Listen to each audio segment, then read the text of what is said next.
Hello, my beautiful people. Welcome back to the hottest Naija Gist Hub, where we break down all the juicy, shocking, and controversial happenings in the world of politics, celebrities, and wahala. Today's gist is not your regular entertainment story. Far from it, we are diving deep into a political family drama that has tongues wagging across Nigeria. You may have heard the whispers and the murmurs, the accusations, but today we're unpacking the rumors surrounding the death of former Ondo State Governor Rotimi Akeredolu and how his own wife Betty Akeredolu is being dragged into the mix. Let's sip this hot tea together and carefully, shall we?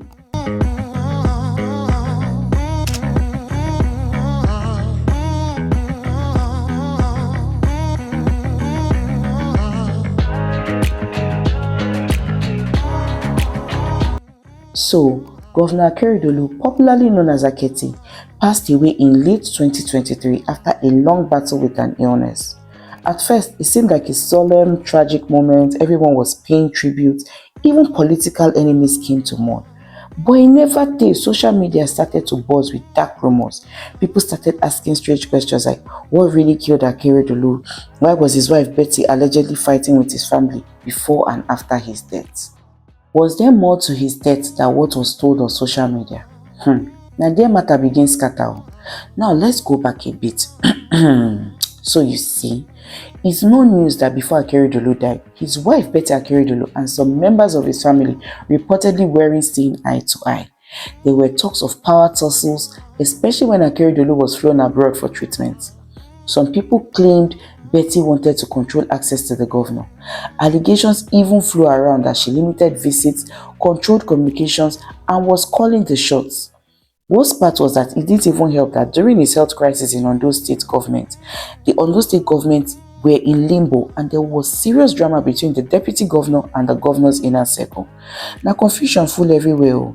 Now, here's where the allegations get really wild.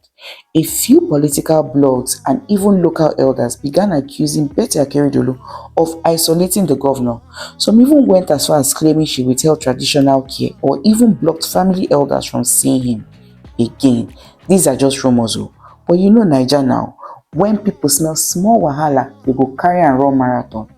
After his death, things quickly escalated. Allegedly, the family of the late governor clashed with Betty over burial rights, inheritance, and even funeral arrangements. Some insiders even claimed that she was excluded from traditional mourning. Others said that the governor's family were determined to keep her away from ancestral decisions. Like seriously, the wife of a whole governor being pushed aside. Now something they fishy or now just old school culture clashes. Please guys, share your thoughts in the comment section. I'd really like to know what you think. Darling, I've always known you to love your people to pieces. These your people. But look at what they've done to you.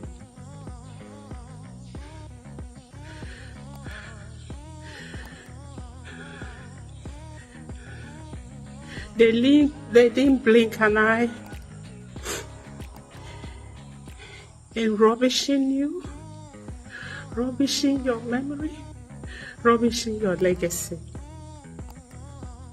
As they claim, spearheaded by Olowo, whom you single-handedly, this is a known fact, is no longer a secret. You single-handedly installed that baby Oba.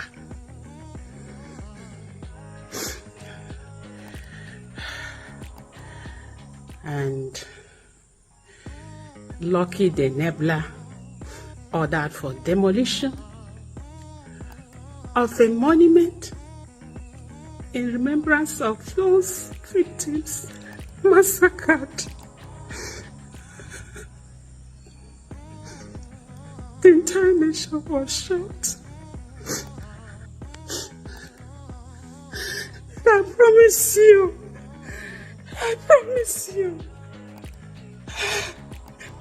so long as I live, they will not succeed. They will not rubbish you.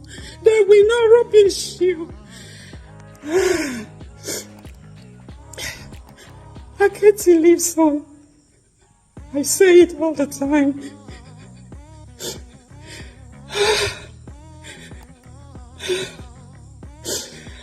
Aketi eternal.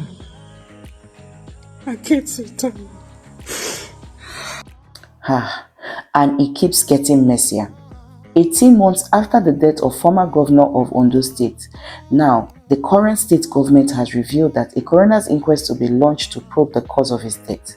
The state government, through the Attorney General and Commission of Justice, Kayode Ajulo, disclosed that the move became imperative following a request from the concerned citizens of the state who submitted a petition to the Ministry of Justice. According to Ajulo, the petitioners, whose identities he did not disclose, alleged that the widow of the late Akeredolu Betty and others were suspected of being behind the demise of the former governor. While emphasizing the coroner's law in the state was designed to address public concerns surrounding deaths considered unnatural or controversial, Ajulo emphasized that under the law, any citizen or group reasonably suspects foul play or has lingering questions about a person's death has the legal right to demand a coroner's inquest.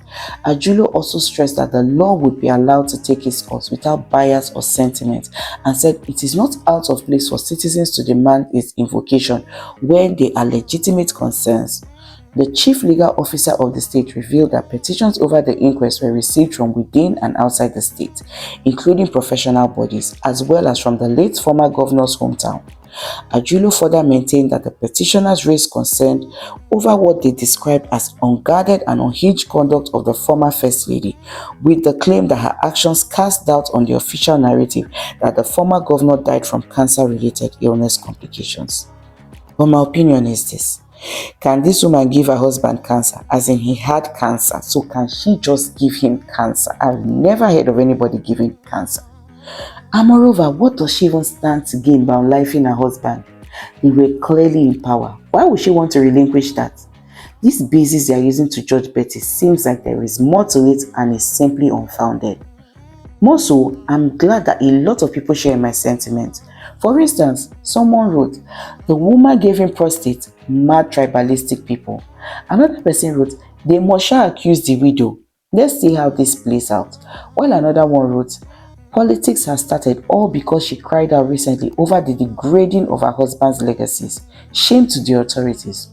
To be fair, guys, Betty Akeredolu is no pushover, and I'm glad that she's like that. She's known to be vocal, outspoken, and highly educated. She's also an activist and a cancer survivor. So some people believe that the negative press she's receiving now is because she's a strong woman who has refused to bow to her husband's family, and I strongly agree with this narrative. So what do you all think, fam?